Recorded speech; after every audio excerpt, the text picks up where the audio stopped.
In this episode, I chat with Diana Zavjalova about her recent championship, mental health, and more. I'm Timm Young, and this is The Bowler's Mind.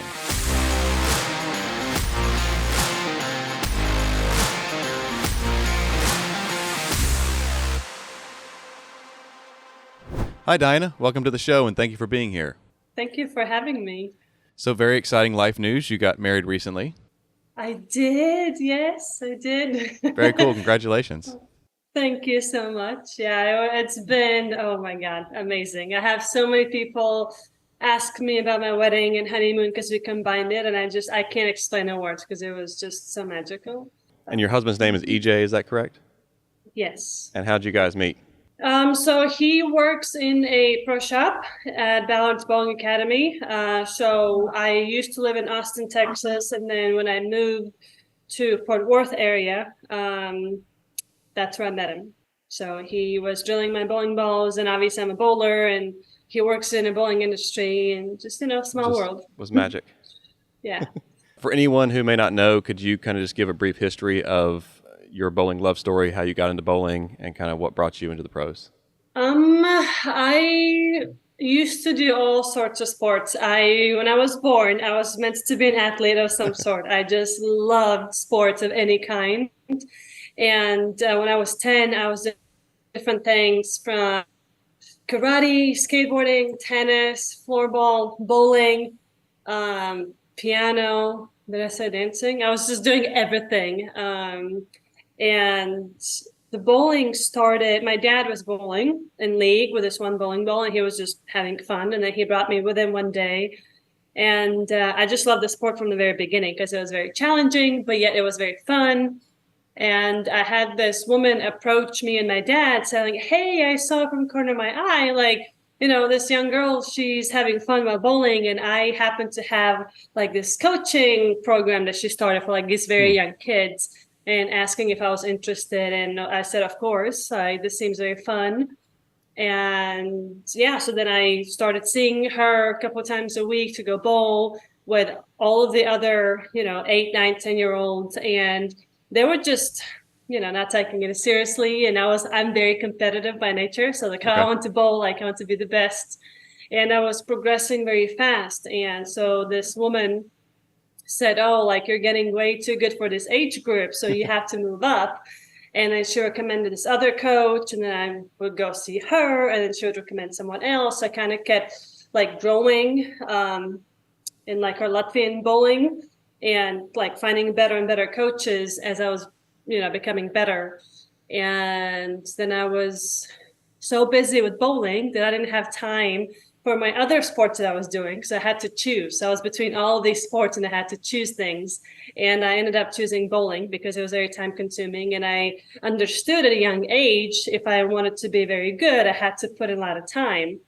And that's what I did. And I was very fortunate to have two coaches come to my country, Sid Allen from Australia and Ruben Giragosian from Venezuela. They came to my country to start a bowling program. And I didn't even know there was bowling outside of my country, outside of, Europe. Okay. And so they saw me and they're like, oh, you have so much talent. You can be superstar one day. And me being 14 years old at the time, oh, superstar, that's what I want to be. And it really kind of motivated me. And then I just bowled every day, all day after school. And and then I heard about college bowling because I knew I had to go to college, study, and there's no such thing as college bowling in Europe. So that's how I knew I wanted to go to United States. And that's when I went to Weber International University because it's in Florida. And I knew already some people from Kegel Training Center because I already had traveled the world and I met them. And and then joined the tour when I came back, and the rest is history. And here I am. Leading up to your championship at the Warlow Open, you were experiencing a winning drought. You were making shows. In fact, you made 5 shows in a row, one of those being your championship, which, side note, making 5 shows in a row on 5 different patterns is incredible, even without the championship. Would you share just a little bit about your experience during that time?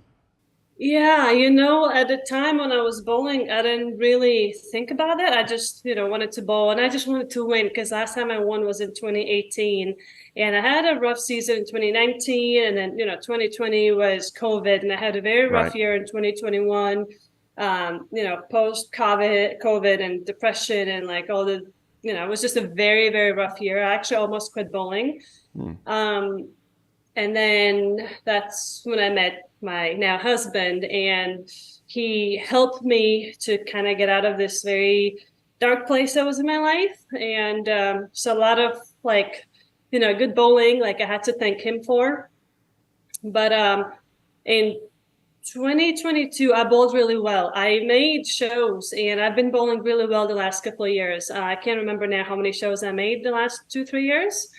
And I always get frustrated because I make a TV show and then I don't perform so well on TV. And I talk to my, friends and family and ball reps. I'm like, okay, what do I have to do Hmm. to, win again? And one of my ball reps said, just keep knocking on the door, like it's gonna happen. I'm like, okay. And then, I keep making these shows and I keep knocking on that door, but I couldn't win.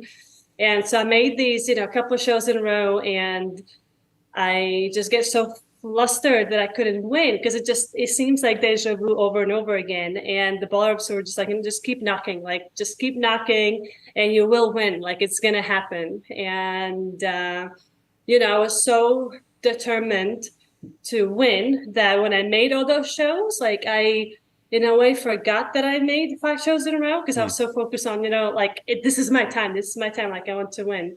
Um, but yeah, like it was just a very fun wave I was riding, and yeah, finally everything just fell into place for me. Do you think mentally preparing for a show is different than mentally preparing just for the tournament? Yeah, absolutely. I used to be very good on TV, meaning like if I make like I used to be so fierce and so like confident, and I won my first queens when I made the very first TV show when I bowled for Weber, my Hmm. last event. I shot to 89 to 90 on TV, and it was, those are patterns. So I used to be very good on TV. So I had that in my mind. Okay, like once I make TV show, like I'm gonna win. But then, it doesn't work like that. And things changed and my self-confidence wasn't as high. So I think that had some impact. So when you do make the show, like, yeah, like now your brain thinks differently because now you're thinking about winning. But Mm. when you just bowl a tournament, you don't really think about winning. You think about, okay, like let me make the cut first. Okay, then Right. let me make the second cut. Then let me make the show. So it's like a whole different thought process, I think. Confidence seems like it can be a very fragile thing at times. How do you maintain confidence? That's something I struggled a lot in 2020. And something that helped me was just surround yourself with positive people. Because to me, it was more the negativity was what kind of took the confidence away from me. It was just so much negativity around me and in my head. That when I surrounded myself, now with my husband and my friends and everything with like really positive people, it kind of brings the confidence a little bit more.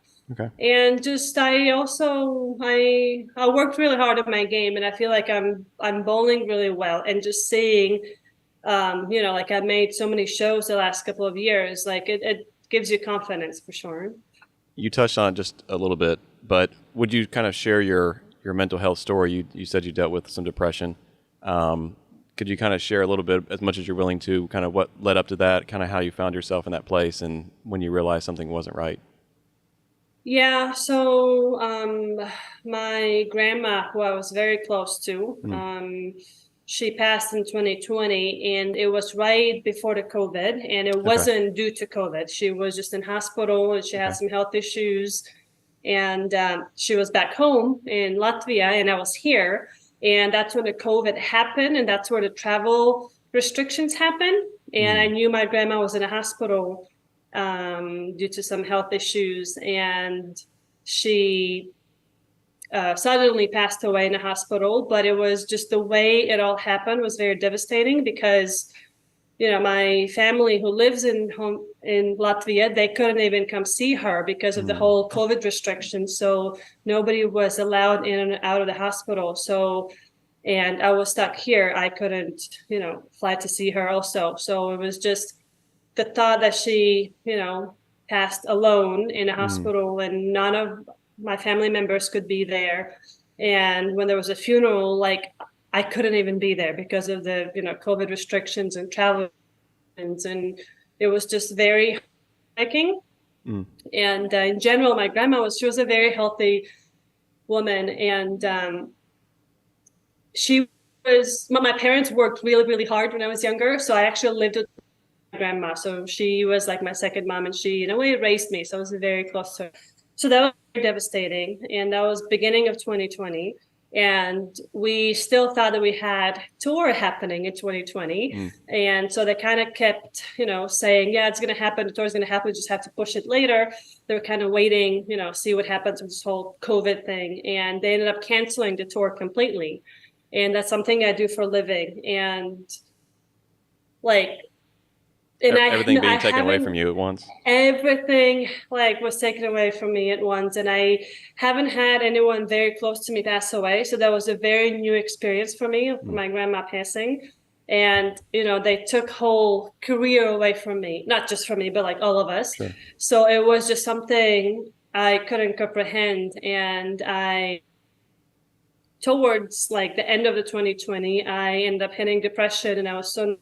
And when the tour came back in 2021, in beginning of it, because we had like this whole bubble bowling or whatever, and I didn't know I had depression at the time, but I was just the way I was interacting with people and pushing my friends away and just being so negative. I was told by someone very close to me that I need to look for help. Like I'm struggling. And, at the time you don't want to hear that. But then when you actually realize, okay, like something is not okay. And that's when I seek for help. And I spoke to my psychologist from back home. And, she diagnosed me with depression and this and that. And it was just a very, very rough time. And at that time, I wasn't bowling well because, when your life is not okay, it's very hard to bowl well. So Sure. it was kind of like snowball. So everything in my life that could go wrong seemed like was going wrong. And I missed 3 cuts in a row on the ladies tour, which at a time my confidence was quite high. And I was like, oh, that's so unforgivable. And, because I have high expectations. And at one point I even told my mom, I was like, I'm quitting bowling. I can't do this anymore. So I was in a very, very dark place. But I'm very thankful to my friends because I opened up to them. I told them what's going on. They helped me. Of course, EJ was by my side and my family members. And so I had a very good support system that helped me through the tough times. That's great. So not too long ago, you became a personal trainer. Is that correct? Yes. Personal trainer and nutritionist. Yeah. Has fitness always been part of your life? You said you're kind of born as a natural athlete, but has fitness always been something you enjoy? I wouldn't say that's something I've always enjoyed because I don't think anybody like enjoys, dying at the gym and whatever. But I've always looked at bowling as sport, and I've always noticed that bowling struggles with the image, and a lot of people don't think that bowling is a sport and that we're not athletes. And I have always fought, no, we are athletes and we should train like athletes. So I've always been for, like we have to train like athletes. We have to be, strong and fit and whatever. And in 2020, when they canceled the tour, I was just, stuck in a house at home. And that's when I kind of had this idea of, like, because we didn't know if the tour was going to come back. Like, it was so much unknown that I was like, okay, well, if bowling doesn't come back, like if the tour folds, what else can I do? And I've always been passionate about fitness. So that's why I decided to study and do these exams and stuff. And and then I became a personal trainer and a nutritionist. Very cool. It's funny you mentioned that kind of the stigma about bowlers that we're not athletes. Do you think more pros are starting to take fitness more seriously? I think so, especially on the guys tour. If you look at the younger guys, they definitely do take bowling more seriously Mm, as a sport, and they go to the gym and they try to, eat healthier. We have a lot of women also on the women's tour that, they like workouts are the part of like their training regimen. So I definitely see the difference. Like I feel like the last couple of years, people are on the higher level, they seem to understand that we bowl so many games and sure. you have to be strong and fit and survive. And yeah, If someone watching this is wanting to start their own fitness journey, what would you say is the number one thing they should do first? the number one thing I would recommend is getting a personal trainer. So like stop looking at all the social media things. There's a lot of information online, but a lot of it is like hard to, very Right. complicated, and just some false information. And I would just, someone who knows what they're talking about and just, explain, because, it's in reality, it's very simple. Like if you want to lose weight, you have to be in a calorie deficit. If you want to Sure. gain weight, you have to be, it's very simple. But like the way the business has been in fitness industry, like they try to sell these things and, Just just take the try to make pill. it so complex. Yeah, just take the pill Don't and do you're the going to work. lose Just take the 20 pill. And pounds. Yeah, like no, you have to work hard, and it is very like dieting and just being healthy and like working out. It's hard work, like hmm counting calories and all that stuff. And especially if you want to lose weight, it's difficult. No matter what anyone tells you, like, oh, it's easy, no, it's not. Like it's very, very difficult. But I would recommend getting a personal trainer just for a little while so they can show you how to do workouts properly so that you don't injure yourself, because that's another thing that I notice, that it's very important to have proper form when you do certain exercises so that you don't hurt yourself. Sure. So definitely get a personal trainer in beginning, have a better understanding, then you can be on your own. Would you rather lift weights, do cardio, or stretch? Lift weights. I hate cardio, I hate stretching.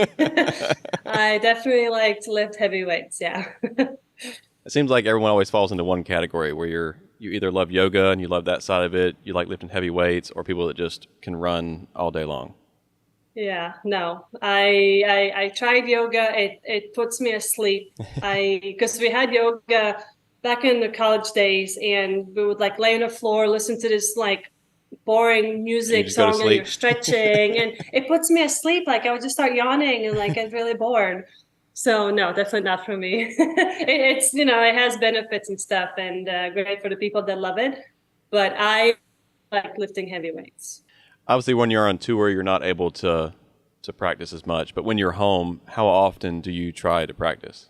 Yeah, it really depends. If we are in, middle of the season, it really depends if I feel like I need to in between the tour stops. There's where I didn't throw a ball in between the tour stops just because, we bowl so many games hmm that last thing you want to do is bowl more. If let's say I have a bad event and I know, if I struggled physically or, whatever it might be, sure, I'm going to go to the bowling center in between the tour stops and, work on things that I need to work on. So it really depends how I'm bowling at that time. Do you have a certain way you like to structure your practice? Do you have a formula of kind of when you go to a bowling center to practice what you work on?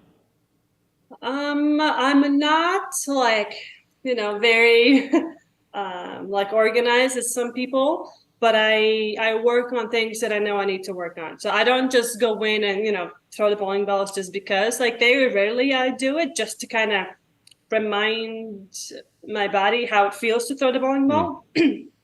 Because I'm the person that I can't take a month off and then come back and everything feels normal. Like if I take a week off, it feels absolutely terrible for me.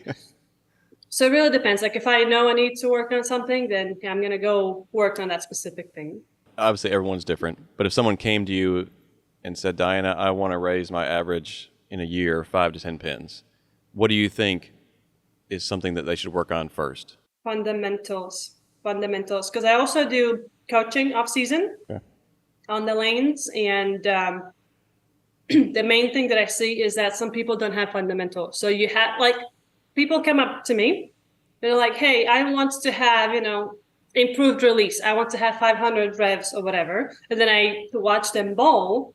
Well, you don't even have fundamentals and you already want to work on release. So I always tell them you have to have fundamentals first, make sure your ball is going the right direction, and then we can work on release.